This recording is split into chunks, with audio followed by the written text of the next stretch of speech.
Howdy folks, Sean here, aka Sapper, and this will be the intro slash setup video for my, I think my second playthrough for Next War Poland. The first one that I did, and I didn't record it, was the Suwalki Gap scenario. It was a standard scenario. This time I've decided to do an advanced scenario, and it will be the Strategic Surprise, which is I think it's probably the least involved of the advanced scenarios. There's three of them. There's strategic, tactical, and extended buildup. And the extended buildup is like, you know, that's the big one. That's like everybody's been posturing and moving forces in for a long period of time. So basically it's everything. So I just decided to do the strategic scenario this time. So advanced scenario, strategic surprise, and I'm going to be using as optional stuff. I'm going to use the random events from the supplement, and I'm also going to use the cyber warfare rules from the supplement as well, and we'll see how that goes. So as you can see, I've got cups of, those are all reinforcements up there. These are some order of battle that I've printed off to make things a little bit easier. Sometimes it's kind of difficult to figure out who is subordinate to what headquarters. It's color-coded pretty good. Most of the units are all color-coded, but sometimes it can get confusing. So I printed those off to make things a little bit easier. So these are all the NATO reinforcements up here. And these are also NATO reinforcements, US, German, French, you know, basically all those guys up there. And then that chart right there is the reinforcement schedule. So not having played a scenario this large before, with Next War Poland anyway, I wasn't exactly sure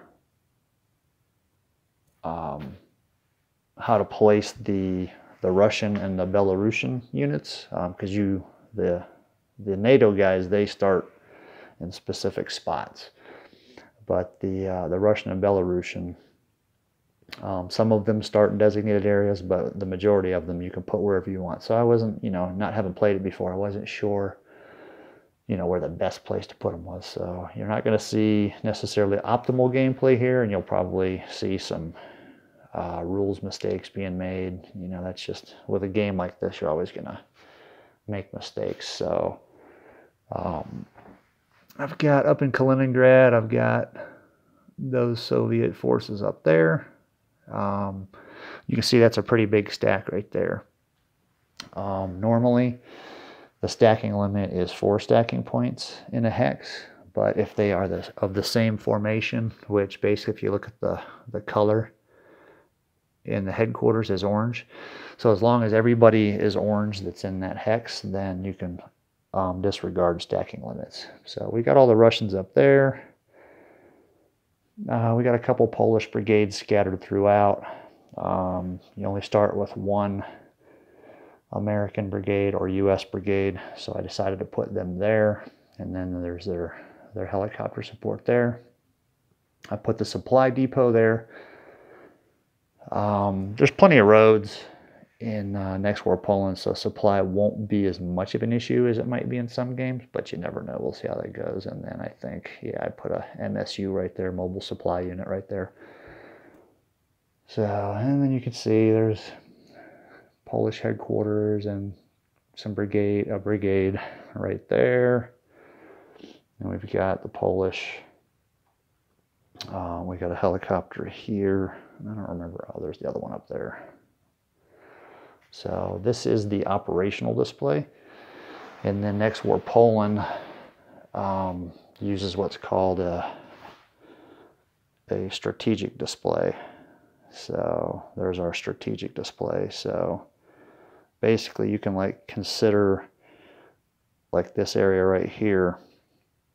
It's kind of like a hex. It's just one big hex. If they would have tried to make hex maps to scale of all the Baltics, then we'd have had like, you know, 4 or 5 different maps. So there's our setup there.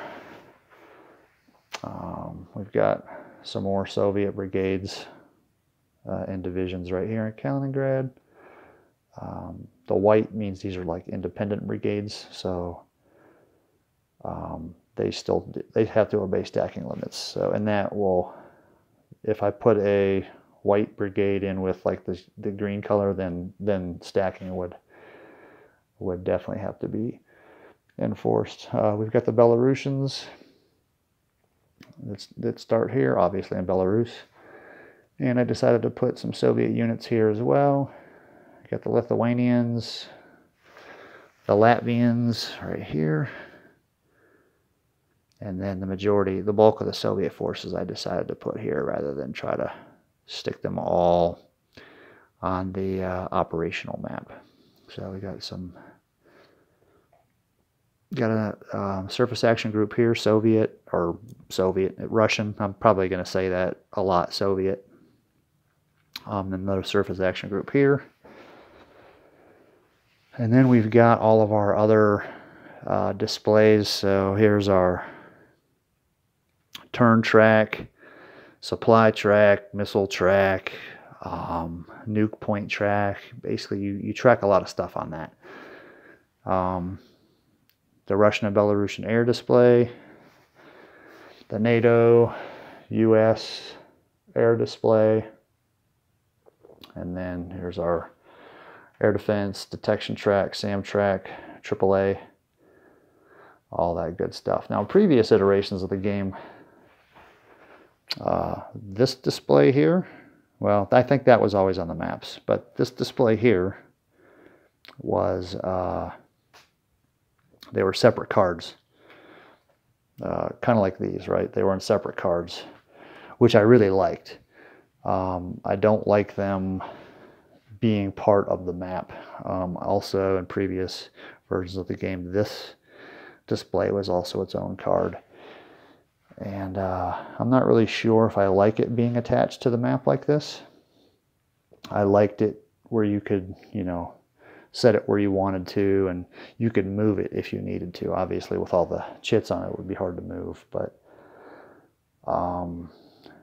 I don't know if the reason they did this was so that it was a cost issue, or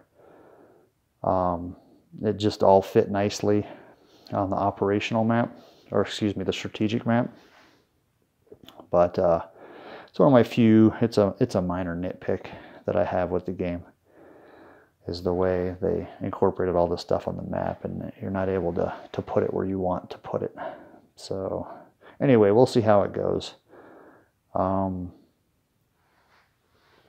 Let me see, these counters here, the cyber warfare stuff.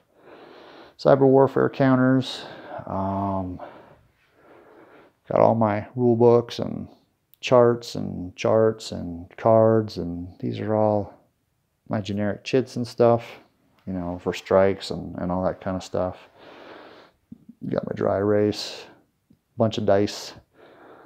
So we'll see how it goes. So I'll probably post up another video once I've completed turn 1. It's probably going to take a while. I don't think this is one of those games where you're going to want to do like a streaming type version of it, because there'll be too many rules lookups and references and a lot of boring stuff going on. So anyway, until next time, you guys be amazing. Bye.